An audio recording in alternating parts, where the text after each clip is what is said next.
រឿងប្រែតញីស៊ីកូនមកខាង5ការសបត់ទាំងបំពេញមានផលដូចសម្បត្តិកាលអង្គសម្ដេចព្រះបរមសាស្តាទ្រង់គង់សម្រេចសម្រានព្រះអរិយាបថក្នុងក្រុងសាវត្ថីមានប្រែតញីមួយរូបស៊ីកូនឯងម្ដង5កាលពីអតីតជាតិប្រែតញីនោះជាស្ត្រីមួយរូបដែលត្រូវភរិយារបស់កុដុម្ពីម្នាក់នៅក្នុងក្រុងសាវត្ថីនោះដែរតែនាងជាស្ត្រីឥតកូនម្នាក់សោះថ្ងៃមួយពួកញាតិទាំងឡាយនិយាយទៅកាន់កុដុម្ពីនោះថាភរិយារបស់អ្នកឯងជាស្ត្រីឥតកូនមួយសោះចូលឯងរកភរិយាដតីមកក្រែងមានកូននឹងបានតពូជពងវងត្រកូលតទៅទៀតឯភរិយាក៏និយាយទៅកាន់កុដុម្ពីនោះដែរថាខ្ញុំជាស្ត្រីគ្មានកូនទេពូជពងវងត្រកូលមុខជានឹងត្រូវរលត់ផុតត្រឹមនេះហើយដើម្បីបន្តពូជរបស់អ្នកឯងឲ្យបានវែងឆ្ងាយចូលអ្នករោគភរិយាមួយមកទៀតចុះកុដុម្ពីដោយឃើញថាភរិយារបស់ខ្លួនយល់ព្រមឲ្យយកប្រពន្ធមួយទៀតក៏ទៅស្ដីដណ្ដឹងនាងកុមារិកាម្នាក់មកជាភរិយាក្រោយនេះនៅរួមរស់ជាមួយកុដុម្ពីមិនយូរប៉ុន្មានគួរក៏កើតប្រកបឡើង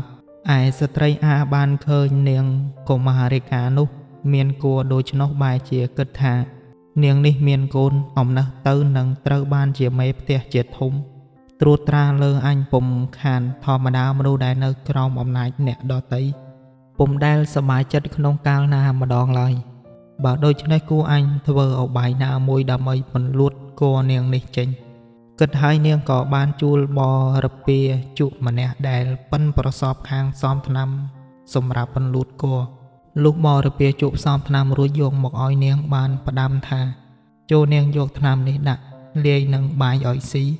គួរនឹងរលួតធ្លាក់ហើយស្ត្រីនោះធ្វើតាមបណ្ដាំបរពាជុក៏បានសម្រេចដូចបំណងមែនកាលដែលគួរធ្លាក់ផុតទៅនាងកុមារិកានោះក៏និយាយរឿងរ៉ាវប្រាប់ដល់ស្វាមីម្ដាយនឹងញាតិទាំងអស់របស់ខ្លួនអំពីគំនិតអាឃាតព្យាបាទរបស់ស្ត្រីនោះឯពួកញាតិបានស្ដីបន្ទោសស្ត្រីនោះជាច្រើនតែស្ត្រីនោះជជែកពុំព្រមទទួលសារភាពថាខ្លួនបានធ្វើអំពើអាក្រក់ដូច្នោះហើយក៏ហ៊ានស្បត់ទាំងបំពេញថាបើនាងហើយបានធ្វើអំពើអាក្រក់ដូច្នោះមែនសូមឲ្យធ្លាក់ទៅនរករងទុក្ខវេទនាក្នុងនរករួចពីនោះមកកើតជាប្រែតញីស៊ីតែកូនឯងសូមឲ្យអត់បាយក្រហាយទឹកឲ្យមានខ្លួនធំក្លិនស្អុយរួមរោមជានិច្ចដោយអំណាចបាបកម្មដ៏សមគួរឲ្យខ្ពើមរអើមនេះលុះរំលាយកាយទៅស្ត្រីនោះក៏ធ្លាក់ទៅសោយទុក្ខក្នុងនរករួចបានត្រឡប់ពីនរកមកកើតជាប្រែតញីអាស្រ័យនៅក្បែរភូមិនោះកាលនោះមានព្រះមហាថេរ8អង្គគង់ចាំវស្សាក្នុងជនបទមួយលុះចេញវស្សាក៏និមន្តចូលទៅក្នុងក្រុងសាវត្ថីដើម្បីនមស្ការព្រះបរមគ្រូបានចេញពីផ្លូវទៅសំណាក់អាស្រ័យក្នុងព្រៃរបស់មួយកន្លែងក៏ប្រកបដោយម្លប់សែនត្រជាក់មានទឹកថ្លាឆ្វង់មើលយល់ដីឯប្រែតញីនោះបានសម្ដែងកាយឲ្យព្រះថេរៈទាំងឡាយនោះឃើញទៅព្រះសង្ឃថេរ7អង្គទៀតបានឃើញហើយសូត្រជាបទគាថាថានាងគ្មានសម្ពត់ស្លៀកមានខ្លួនអាក្រាតក្រៃមានក្លិនស្អុយអសោចមានរុយរោមពេញទាំងខ្លួន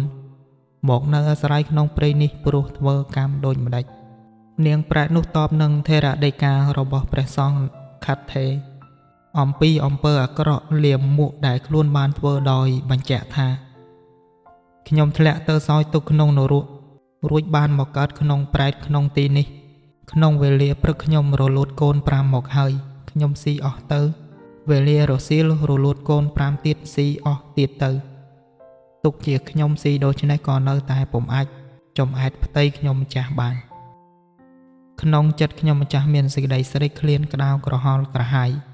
ពុំដែលបានអាហារដ៏មានរសជាតិទទួលទានម្ដងណាឡើយដោយព្រះអង្គបានជ្រាបស្រាប់ហើយ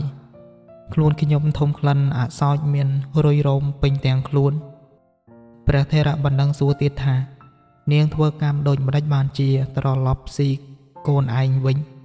នាងប្រែតទូលតបថាបើពិតព្រះករណាម្ចាស់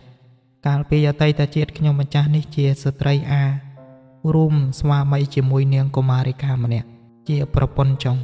ក្រោយមកនាងកុមារិកាមានគួរខ្ញុំម្ចាស់មានចិត្តឬចាចរណានឈ្នានេះព្យាយាមធ្វើឲ្យគួររបស់នាងនោះរលួតត្រាតែសម្រេចដូចបំណងឯមេដាស្វាមីព្រមទាំងញាតិបានស្ដីជេរបន្ទោសខ្ញុំម្ចាស់ដោយប្រការផ្សេងខ្ញុំម្ចាស់ក៏ប្រើមុសាវាទបំពេញស្បត់ថាបើខ្ញុំម្ចាស់បានធ្វើឲ្យកូននាងរលូតមែនសូមឲ្យខ្ញុំស៊ីតែកូនឯងក្នុងមួយថ្ងៃ10កុំឲ្យសល់ខានឲ្យរួយរោមពេញទាំងខ្លួនមានក្លិនស្អុយអាសោចអស់កាលជានិច្ចរីអំណោយផលនៃអំពើមុសាវាទនិងសម្បត្តិទាំងបំពេញដូចនោះបានធ្វើឲ្យខ្ញុំម្ចាស់ទៅសោយទុកក្នុងនរករួចពីនរកមកទៅបានជាប្រែតនេះដោយព្រះអង្គបានឃើញនេះឯងទួលពុទ្ធដីកាព្រះសង្ឃរួចហើយបានផ្ដាំថាសូមព្រះករណាមេត្តានិមន្តទៅប្រាប់កដុំពីរនោះឲ្យថ្វាយទានដល់ព្រះករណាម្ចាស់ផងហើយសូមឧទ្ទិសផលផ្សាយកុសលផលបុណ្យមកចែកខ្ញុំម្ចាស់ទទួលទានផងដើម្បីឲ្យខ្ញុំបានរំដោះអំពីប្រែតវិស័យនេះព្រះថេរៈទាំងឡាយទ្រង់មានព្រះទ័យប្រកបដោយមេត្តាក៏បាននិមន្តទៅផ្ទះកដុំពីរនោះអត្ថបាយរៀបរាប់អំពីបណ្ដាំរបស់ប្រែតញីកដុំពីរក៏បានចាត់ចែងថ្វាយទានឧទ្ទិសផលដល់ប្រែតញីនោះដោយសទ្ធាជ្រះថ្លាដល់ក្រៃលែងត្រាតែនាងប្រែតនោះបានរំដោះចាក់ទុកបានសោយសុខសម្បត្តិដ៏សែនមនោរម្យហើយនាងប្រែតក៏សម្ដែងកាយឲ្យកដុំពីរនោះឃើញច្បាស់ក្នុងគណៈនោះឯងព្រះមហាថេរៈទាំងឡាយនាំរឿងរ៉ាវនេះទៅក្រាបទូលព្រះបរមសាស្តាព្រះអង្គទ្រង់សម្ដែងបញ្ជាក់អំពីកម្មដ៏អកុសលនោះលុះចប់មហាជនក៏បានសម្រេចនៅអរិយធម៌គ្រប់គ្នា